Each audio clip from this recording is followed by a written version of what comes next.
BBC বাংলার সান্ধ্য অধিবেশন প্রবাহতে আপনাদের স্বাগত। আজ আপনাদের সাথে লন্ডন স্টুডিও থেকে আছি মানসী বড়ুয়া। বাংলাদেশের সর্বশেষ গুরুত্বপূর্ণ আপডেট সংবাদে আপনাকে স্বাগত। শুরুতেই সংবাদ শিরোনাম, পরে বিস্তারিত।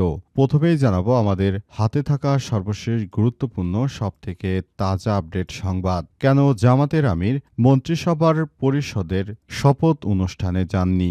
সরকারি দল সংস্কার শপথ না নিয়ে জুলাইকে উপেক্ষা এবং অবজ্ঞা করেছে বলে মন্তব্য করেছেন বাংলাদেশ জামাত ইসলামের আমির ও জাতীয় সংসদের বিরোধী দলীয় নেতা ডাক্তার শফিকুর রহমান। তিনি বলেন, এতে জন আকাঙ্ক্ষার বিপরীতে তাদের অবস্থান বলে আমরা মনে করি। সংস্কারের বিপরীতে তাদের এই অবস্থান স্পষ্ট।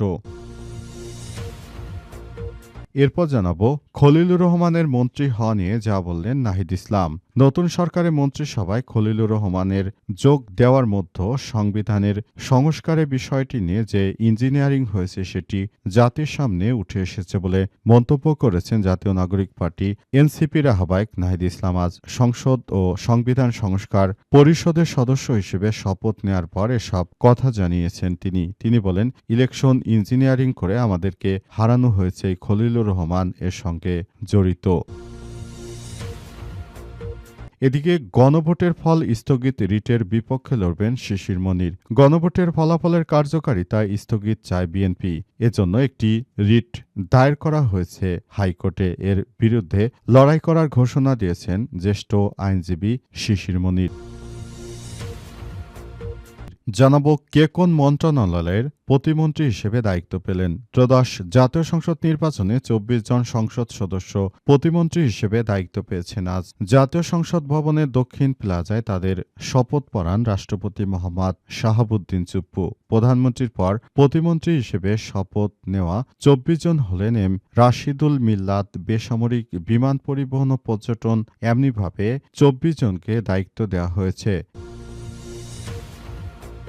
এবং সর্বশেষ জানাবো শিক্ষামন্ত্রীর দায়িত্ব পেলেন আনম এহসানুল হক মিলন। ত্রয়োদশ জাতীয় সংসদ নির্বাচনে শিক্ষামন্ত্রী হিসেবে দায়িত্ব পেয়েছেন এর আগে বিএনপির সময় যিনি শিক্ষামন্ত্রী ছিলেন সেই এহসানুল হক মিলন, যার সময় এদেশে কেউ নকল করতে সাহস পেত না। তখন কেউ যদি নকল করত তাহলে তাকে তিনি গিয়ে ধরে ফেলতেন।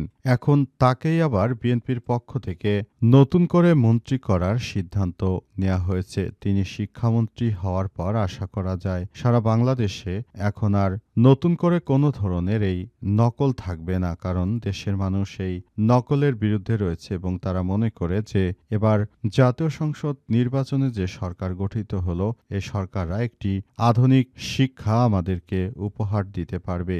এজন্যই দেশের মানুষ এখনো তাদেরকে স্মরণ করে রেখেছে এবং দেশের মানুষ তাদের জন্য অনেক বেশি দোয়া করছিল যে তারা যেন আবারও শিক্ষা ব্যবস্থায় ফিরে আসে। যদিও সারা দেশের মানুষ বাংলাদেশের জন্য তারা কাজ করছে এবং দেশের জনগণের জন্য তারা কাজ করছে, শিক্ষা নিয়ে কাজ করেছে। এমন লোকদেরকে সংসদে দেওয়ার জন্য বিএনপিকে সবাই ধন্যবাদ জানাচ্ছে। প্রিয় দর্শক, এতক্ষণ শুনছিলেন সংবাদ শিরোনাম, এবারে বিস্তারিত। তবে তার আগে বন্ধুরা অনুরোধ থাকবে এই সংবাদটিতে একটি লাইক দিন। এই চ্যানেলে আপনি নতুন হয়ে থাকলে আমাদের সংবাদটি দেখতে দেখতে চ্যানেলটি সাবস্ক্রাইব করে রাখুন। কমেন্ট করে বন্ধুরা আপনার মূল্যবান মতামত জানিয়ে দিন আপনি বিশ্বের কোন দেশ থেকে বা বাংলাদেশের কোন স্থান থেকে আমাদের সংবাদটি দেখছেন এবং শুনছেন। আর বন্ধুরা, সংবাদটি আপনার সোশ্যাল মিডিয়া ফেসবুকে শেয়ার করে বন্ধুদেরও দেখার সুযোগ করে দিন। গাজা যুদ্ধে আপনি যদি নিরীহ ফিলিস্তিনিদের ভালোবেসে থাকেন কমেন্টে ইয়েস লিখে পুরো বিশ্বকে জানিয়ে দিন। এবারে বিস্তারিত। যে কারণে মন্ত্রিসভার শপথ অনুষ্ঠানে যায়নি জামাত। সরকারি দল সংস্কারের শপথ না নিয়ে জুলাইকে উপেক্ষা এবং অবজ্ঞা করেছে বলে মন্তব্য করেছেন বাংলাদেশ জামাত ইসলামের আমির ডাক্তার শফিকুর রহমান। তিনি বলেন, বিএনপি ক্ষমতায় এসেছে ঠিকই, কিন্তু দেখতে পাচ্ছি যে বিএনপির যে কর্মকাণ্ড, এতে করে সাধারণ মানুষ তাদের উপর ক্ষিপ্ত। কারণ বিএনপির যে জুলাই সনদের উপর ভিত্তি করে এখন ক্ষমতায় এসেছে, আসলে সেটিকেই তারা এখন অস্বীকার করতে শুরু করেছে, তাও প্রথম দিনে। তিনি আরও দাবি করেন যে এই কর্মকাণ্ড আসলে মেনে নেওয়া যায় না। আমরা দেশের মানুষ দীর্ঘদিন ধরে আসলে বিএনপির নেতাকর্মীদের সঙ্গে রয়েছি এবং তাদের সঙ্গে আমরা কাজ করছি, কিন্তু নানাভাবে আমরা এসব সমস্যার সম্মুখীন হচ্ছি। তাই নতুন করে বলতে চাই যে এই বিষয়গুলোকে এখনই সময়, এখনই সবকিছু ঠিক করতে হবে। সেজন্য আমরা সরকারের যে মন্ত্রীদের নিয়ে একটি কার্যক্রম চালানোর কথা ছিল সেটিতে আমরা অংশগ্রহণ করিনি বলে জানিয়েছেন তিনি। অন্তর্বর্তীকালীন সরকারের প্রধান উপদেষ্টা ক্ষমতায় থাকতে যে গণভোটের আয়োজন করা হয়েছে সেই গণভোট নিয়ে এখন নানাবিধ চ্যালেঞ্জ ছুড়ে দিচ্ছে বিএনপি। বিএনপির নেতাকর্মীরা তারা মনে করছেন যে এই গণভোটে মূলত তারা তাদের নেতাকর্মীদেরকে নিয়ে গণভোটে না ভোট দিয়েছে, এখন ভোট জেতার পরও তারা ফলাফলকে স্থগিত করার ব্যাপারটি সামনে নিয়ে এসেছে। নতুন করে আবার এই সমস্যাগুলো তৈরি হওয়ার মধ্য দিয়ে আসলে বিএনপি নিজেদেরকে জানান দিতে চায় যে তারা আবারও নিজের মন মতো করে আগের মতোই সরকারি ব্যবস্থা চালাবে। কিন্তু এই গণভোটের এই ব্যাপারটি আসলে দেশের জনগণ কোনোভাবেই বিএনপিকে মনে হয় না ছাড় দেবে, কারণ দেশের মানুষ এখনো অনেক বেশি আগ্রহী এবং তারা তাকিয়ে আছে এই গণভোটের বিষয়টি নিয়ে। তারা কিভাবে কি করবে সেসব বিষয় নিয়ে এই সমস্যাগুলোকে তারা একসঙ্গে নিয়ে কাজ করবে এবং নতুন বাংলাদেশ গড়ে তোলার মধ্য দিয়ে এই ব্যাপারগুলোকে সামনের দিকে এগিয়ে নিয়ে যেতে হবে, এমনটাই বলা হচ্ছিল। খলিলুর রহমানের মন্ত্রী হওয়া নিয়ে যা বললেন নাহিদ ইসলাম।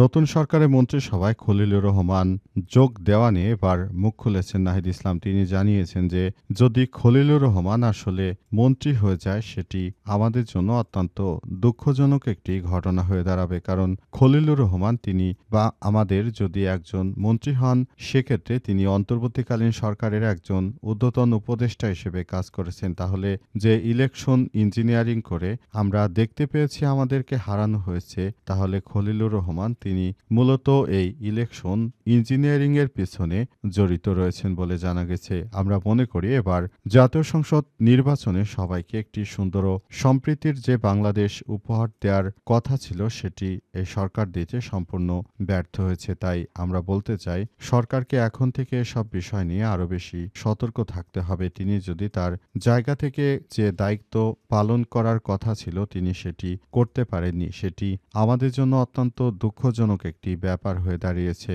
অন্তর্বর্তীকালীন সরকারের প্রধান উপদেষ্টা প্রফেসর ডক্টর মোহাম্মদ ইউনূসের সরকার যে ফলাফল ইঞ্জিনিয়ারিং করে বিএনপিকে ক্ষমতায় বসিয়ে গেলেন, এটি আমরা বলতে চাই যে সরকার আসলে কোনো ভালো কাজই করেননি। সরকারের কাছে আমাদের এই ধরনের কোনো কথাই ছিল না, কিন্তু প্রকৃতপক্ষে এই সরকার সেই কাজগুলোই করেছে যেটা জনগণ কখনোই চায়নি সেটি করেছে। তারা ফলাফল ইঞ্জিনিয়ারিং করে নিজেদেরকে আবারও মির্জাফর হিসেবে প্রতিষ্ঠিত করল।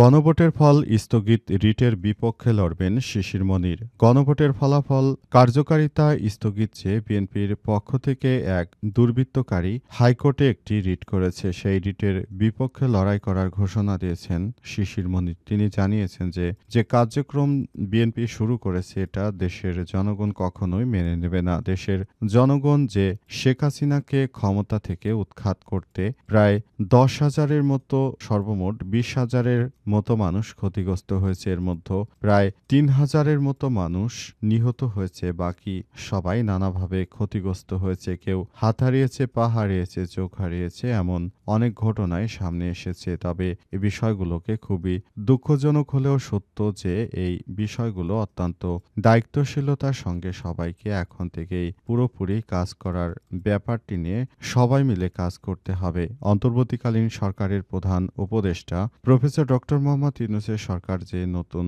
বাংলাদেশ গড়ে তুলতে চান সেই বাংলাদেশে আসলে এখনই সময়, এখনই সবাইকে নিয়ে আমরা আবারও কাজ করতে চাই বলে বলা হচ্ছে এবং বিএনপির এই গণভোট প্রক্রিয়াকে যে বাধা দেওয়ার চেষ্টা তারা করছে এটি কোনোভাবেই হতে দেয়া হবে না বলে এমনটাই জানিয়েছেন শিশির মনির। ইতিমধ্যেই শিশির মনির এসব বিষয় নিয়ে তিনি কাজ শুরু করেছেন।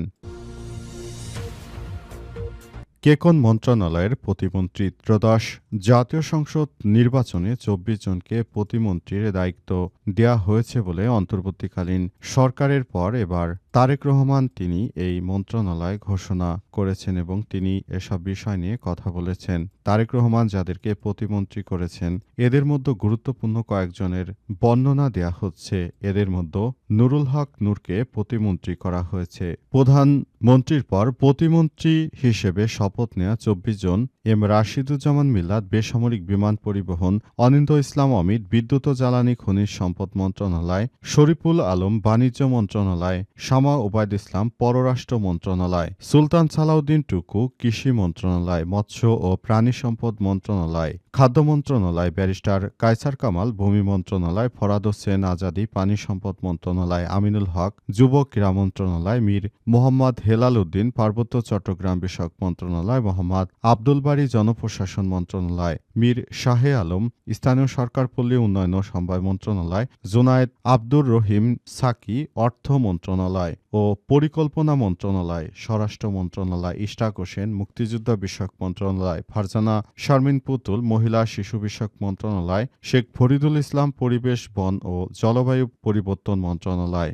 এদেরকে এমনিভাবে দায়িত্ব বন্টন করে দিয়েছে তারেক রহমান এবং তিনি আগামীর একটি সুন্দর ও সমৃদ্ধির বাংলাদেশ গড়ে তুলতে এখন থেকেই নেতাকর্মীদেরকে সেভাবেই নির্দেশনা দিয়েছেন। তারেক রহমান আরও জানিয়েছেন যে বাংলাদেশটা আমাদের, সুতরাং বাংলাদেশটাকে গড়তে হলে এখন থেকে কোনো চাঁদাবাজি, রাহাজানি, সন্ত্রাসী কর্মকাণ্ড কেউ যেন করতে না পারে। তিনি তার নেতাকর্মীদেরকে সেভাবে নির্দেশনা দিয়েছেন এবং নেতাকর্মীরা সেভাবেই তার কথাগুলো পালন করছে।